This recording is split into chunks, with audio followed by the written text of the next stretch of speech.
अच्छा, mostly improvements के regarding जब भी पेरेंट्स आते हैं थेरेपीज के लिए बच्चों के, तो उनको इम्प्रूवमेंट्स का बहुत मेनली क्वेश्चन होता है कि इम्प्रूवमेंट्स कब तक आएंगे। तो देखिए, डिफरेंट स्किल्स हैं बच्चे को, हमने उसको सबसे पहले उस पर काम करनी होती है। अब जैसे ऑटिज्म है, मोस्टली बच्चों का फाइन मोटर स्किल्स नहीं होता, ग्रोस मोटर स्किल्स नहीं होता, तो ये स्किल्स हैं जिसपे हमने काम करके, थेरेपिस्ट कंडक्ट करके हमने वो स्किल्स सबसे पहले अचीव करनी होती है। अगर वो स्किल्स अचीव हो जाती है, अब इट डिपेंड्स, हर ऑटिज्म के बच्चे का जो सिम्टम है या जो क्राइटेरिया है वो डिफरेंट है दूसरे ऑटिस्टिक बच्चे का। तो हम ये नहीं कह सकते अगर एक बच्चा है तो अगर वो ही टेकिंग एवीए थेरेपी 1 से 2 मंथ तो उसमें इंप्रूवमेंट आ जाए, तो दूसरे बच्चे के अंदर भी उसी के रिगार्डिंग 1 से 2 महीने के अंदर ही आ जाए।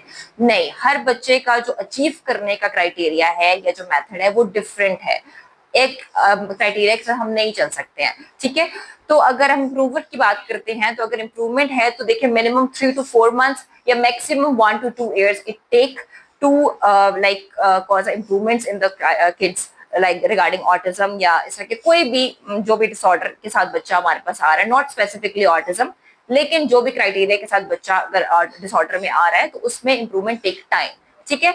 तो बेसिकली सबसे पहले अगर हम बात करें पेरेंटल काउंसलिंग हम साथ करते हैं, वो इस वजह से जरूरी है क्योंकि मेथड जो थेरेपीज का है वो हम चाहते हैं कि पेरेंट्स भी उसको यूज करें।